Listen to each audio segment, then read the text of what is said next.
الحمد لله وكفى وسلام على عباده الذين اصطفى أما بعد فأعوذ بالله من الشيطان الرجيم بسم الله الرحمن الرحيم وقاتلوا في سبيل الله الذين يقاتلونكم ولا تعتدوا إن الله لا يحب المعتدين وقال رسول الله صلى الله عليه وسلم الجهاد ماض إلى يوم القيامة وقال أيضا إذا تركتم الجهاد فسلط الله عليكم الذلة حتى ترجعوا إلى دينكم أي إلى جهادكم أو كما قال عليه الصلاة والسلام পবিত্র ঈদুল আজহা উপলক্ষে দারুল আবরার আল ইসলামিয়া মাদ্রাসা কর্তৃক আয়োজিত সাংস্কৃতিক এবং প্রতিযোগিতামূলক অনুষ্ঠানে সম্মানিত সভাপতি ন্যায়নিষ্ঠার মূর্তি মান্যবর বিচারক মণ্ডলী ও আমার সামনে উপবিষ্ট বাংলার দূর দূরান্ত থেকে আগত আলেম পিয়াসী রফিক ছাত্র ভাইরা, আজকে আমার বক্তব্যের বিষয়বস্তু হচ্ছে দেশে দেশে মুসলিম নির্যাতনের কারণ এবং এর থেকে উত্তরণের উপায়।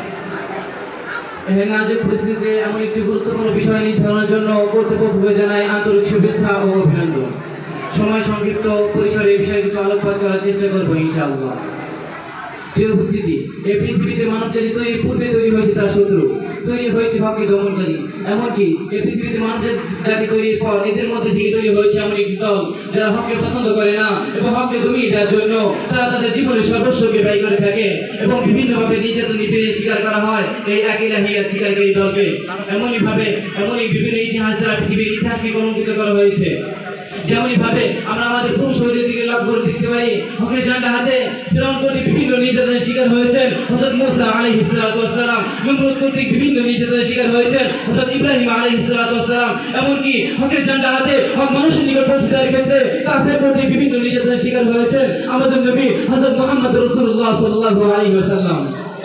এর দ্বারা বোঝা যায় আল্লাহ তাআলা প্রত্যেক যুগেই প্রত্যেক বাতিলের মোকাবেলা করার জন্য একটি হকের ঝান্ডাবাহী দলকে প্রেরণ করেন, যা তাদের জীবনের বিনিময় হলেও আল্লাহ তাআলা দ্বীনের পতাকা উঁচু করে থাকেন। প্রিয় উপস্থিতি, আমরা সকলে জানি আজ সারা পৃথিবীতে প্রায় 200 কোটি মুসলমান, এরপরও নির্যাতিত, এরপরও নিপীড়িত। অথচ ইতিহাস তো বলে এই জাতি হচ্ছে সেই খালিদ বিন ওয়ালিদের জাতি, এই জাতি হচ্ছে সেই ওমরের জাতি, যারা হকের ক্ষেত্রে বাতিলের সাথে কোনো আপোষ করেনি এবং হক প্রতিষ্ঠা করেছিলেন নিবেদিত প্রাণ, যার কারণে সারা পৃথিবী তাদের পদচুম্বন করতে বাধ্য হয়েছে।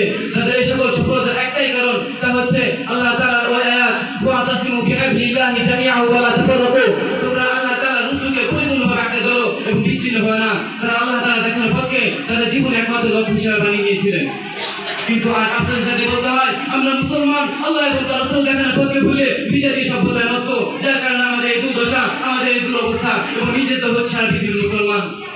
প্রিয় উপস্থিতি, আমরা বর্তমান প্রেক্ষাপট মুসলমানদের দিকে লক্ষ্য দেখতে পারি। কাশ্মীর, ফিলিস্তিন, লেবানন সহ সারা পৃথিবীর কোনায় কোনায় মুসলমানরা নিপীড়িত। এদের নির্যাতনের নিপীড়নের শিকার হওয়ার একটাই কারণ, তা হচ্ছে তারা আল্লাহ এবং তার রাসূল দেখানোর পর জিহাদ থেকে পিছিয়ে গেছে এবং বাতিলের সামনে মাথা নত করে।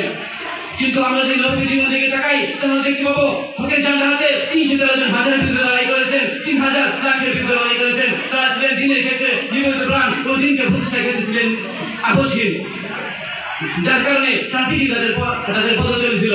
প্রিয় উপস্থিতি, আসুন এখনো সময় আছে, আমরা সকলে মিলে আল্লাহ এবং তার রাসূল দেখানোর পর জিহাদের অনুসরণ করি ও আল্লাহর রুজুকে পরিপূর্ণভাবে আঁকড়ে ধরি। যারা আল্লাহ তাআলার রুজুকে পরিপূর্ণভাবে আঁকড়ে ধরেছে তারা কোনোদিন পিছপা হননি, আল্লাহ তাআলা তাদেরকে কোনোদিন ধ্বংস করেননি। যেমন বাংলাদেশের সামনে সুস্পষ্ট হয়েছে সেই আফগান যারা স্বাধীন হয়েছে মাত্র 3 থেকে 3.5 বছর, এই অল্প সময়ে তারা গোটা ওয়ার্ল্ড ইসরায়েল সারা পৃথিবীতে তারা দ্বিতীয় স্থানে। তাদের তৈরি ফোর্স বাতিলের জন্য কাজ শুরু, তাদের তৈরি পণ্য সারা পৃথিবী আমদানির জন্য লাগাইত। তাদের এই সকল সফলতার একটাই কারণ, তা হচ্ছে তারা আল্লাহ তাআলার দ্বীনের ক্ষেত্রে বাতিলের সাথে কোনো আপোষ করে না।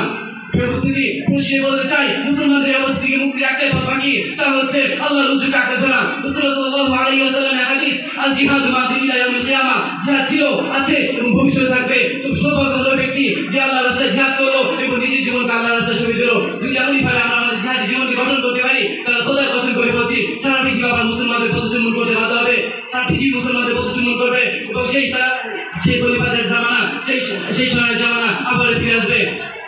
অবশেষে খুবই কণ্ঠ মিলে বলতে চাই, अरबाब हुकूमत से कह दो ये आज़म क्या है हम सब ने, जो हक के मुकाबिल आएगा हम उसको मिटा कर देंगे। हम एक खुदा का काल है, जिंदा को हर पुस्तक देंगे, हम हक की निशान है दुनिया में, बातिल को मिटा कर देंगे।